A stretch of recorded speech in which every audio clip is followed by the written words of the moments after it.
I wonder if for a moment you would think about that one person who's been a big influence for you. That one person, maybe it's just in life in general, or in your faith, or when you were looking for direction, or maybe in your job, your occupation.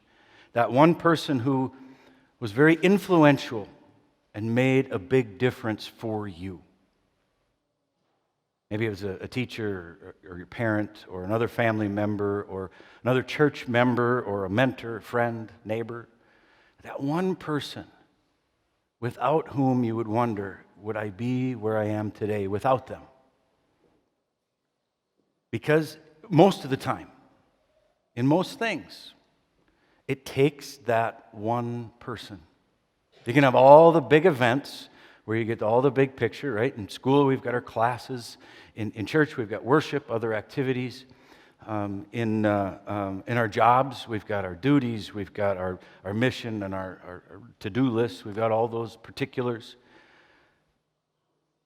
We can have the great big picture and see what's out there.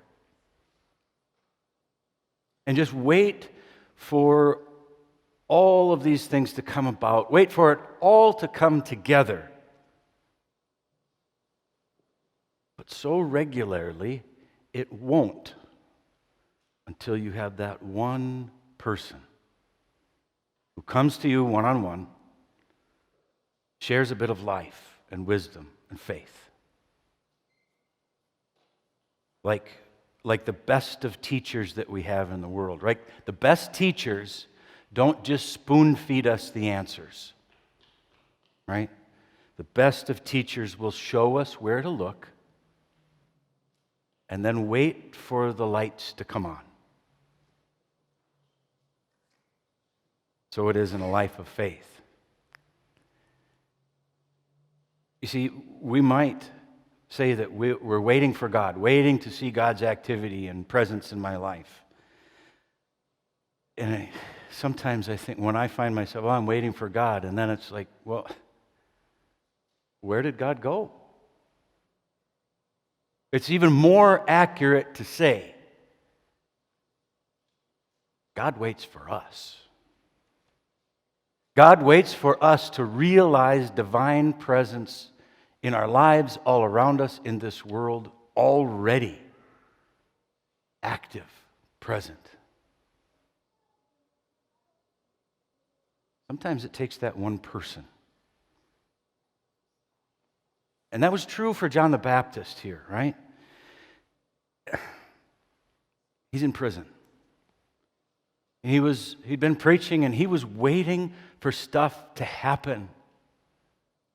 He was waiting for Jesus to act in the way that he thought, in his time and in his way. And often that's not the way God is working. So, those things didn't come about. And so here he is. He's in prison. And his question really is legit, right? Are you the one, Jesus? Do we have to wait for another? You see, he was looking at that big picture. He saw that.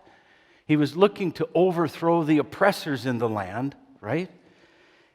He was imprisoned because he spoke truth about the evil empire, and his head was on a chopping block.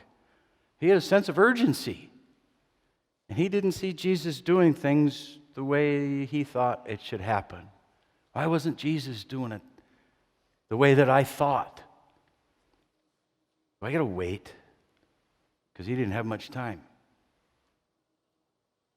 So, why isn't Jesus doing that? And Jesus' response, I would really, in so many instances, I would really like to know the tone of Jesus' voice when he speaks some of these words. You know, what was he impatient? Was he sarcastic? Was he joking? Was he harsh? He says, John, you're waiting for me. Truth is, Jesus says, I'm waiting for you. so that your vision will line up with my vision. That's hard for us sometimes to take. He said, tell John, look around, look at what he has seen. Healings for the lame walk, lepers are cleansed, the blind receive their sight. The poor have good news preached to them. The dead are raised. What more do you want, John? John was looking at that big picture saying, we've got to do this thing against the Romans, so on and so forth. But Jesus was going at people one at a time. The lame, the lepers, the poor, the dead, the blind. To bring healing and restoration and new life to them, one at a time. We wait. It's even more accurate to say that God waits for us. God waits for us to see that God is already active here in the world and in my life. God waits for us to see and to recognize, to participate in all the ways that Christ's rule and reign are alive and around us and in us. Probably the best TikTok video of the week that I've seen, right? You see a bunch of them and it's like, meh, some of them are okay. So this one, you see a car parked in the lot near a shopping mall, right? And the camera pans to the front window. There's a sign in the window. It says, don't worry, he's okay. He has food, he has water. I'm Christmas shopping. I'll be back in a few minutes to take him for a walk. And then the camera pans and it shows the husband, boyfriend, significant other of this shopper. I thought was a little bit funny. It also made me think this. I wonder if that's often how God waits for us. We're off doing our thing. We're often about our stuff. Some of it might even be very, very important. And God's waiting. God's waiting for us to see Christ's activity in us and around us. God's waiting as if to say, okay, I'll be here. I'll be here when you're ready.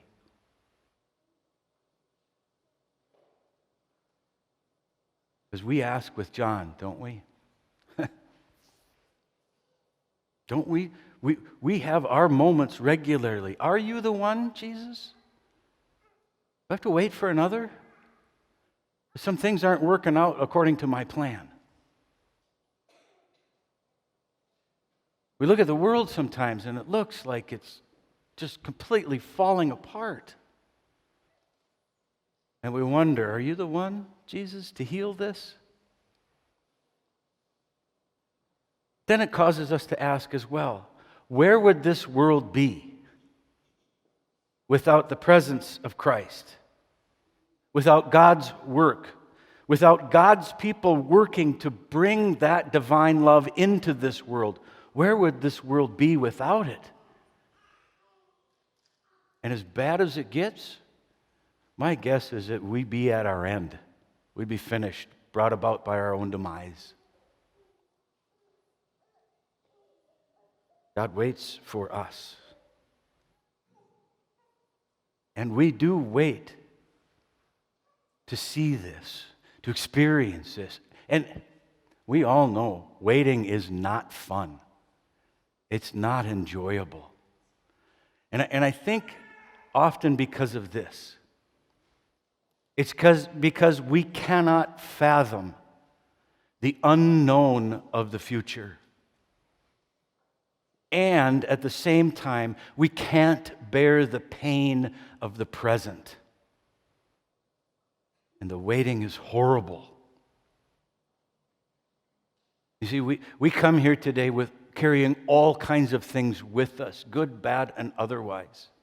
When we come here together, right, we bring all these things. This time of year brings a magnification of things like loss or unfulfillment. Or there's times when your heart feels cold and dark and dead.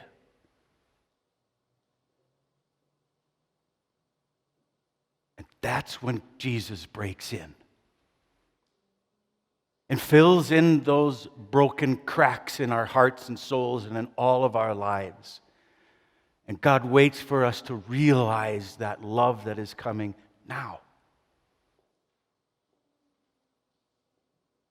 In the last week or two, I read a just really provocative little article in a Christian magazine. It's called, "Why Aren't the People Coming Back?" Right? These wonders about post-pandemic American church. And I can guarantee you, every pastor in the United States of America has asked that question at one way or another at probably more than one time. Across this country, people are, where are people? What's happening? Are they going to come back? Are they not? But I have to say this. Look around. We're here. Together. Christ has brought us back here and together one at a time. Look around. The Spirit pulls us and gathers us in for all kinds of things, in good and bad and otherwise. And I would say God has been and continues to be good to us here and is alive and well. Yeah, we wait for God, I know. God's waiting for us too. Go tell John, he said, what you see, what you hear. Look at this kingdom of heaven that's breaking into today. And we can go and tell each other from here. I mean, look at the gathering here. Look at what happens in our midst. We come together for worship. Listen to the wonder that comes through the music.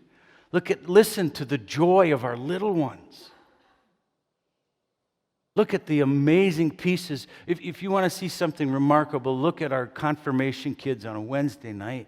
There is probably no greater joy in my life than when a young person, when you can see that they start to get it. They start to catch a little bit of this Jesus in their life.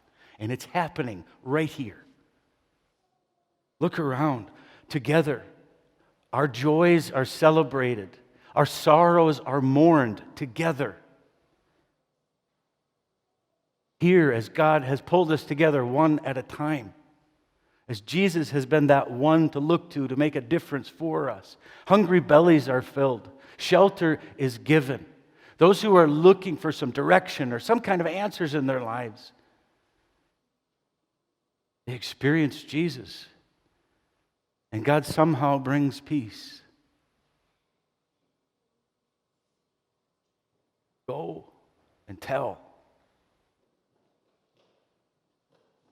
As that one person maybe was important and influential for your faith, be that one person for another. God blesses us deeply.